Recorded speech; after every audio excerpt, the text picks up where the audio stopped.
Hi, it's Erin, physical therapist with Arvada Sport and Spine. This video is for instruction on nerve gliding or flossing techniques. We use these for lower body radicular symptoms to help restore the gliding movement of the nerve. They may also help decrease the muscle tone and guarding that is restricting that movement. Please only perform these exercises if instructed to do so by your provider.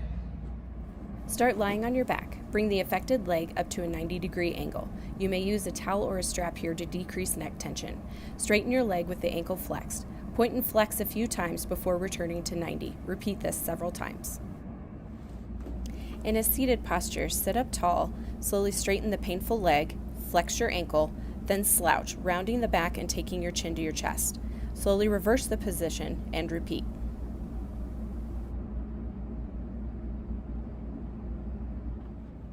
Lastly, a standing option. Stand hip width apart, bend down, and put your elbows on top of your knees. Straighten your legs as much as you can without letting your elbows come off of your knees. Again, repeat approximately 10 times. Please subscribe to our YouTube channel or check out Facebook and Instagram for more videos, tips, and info.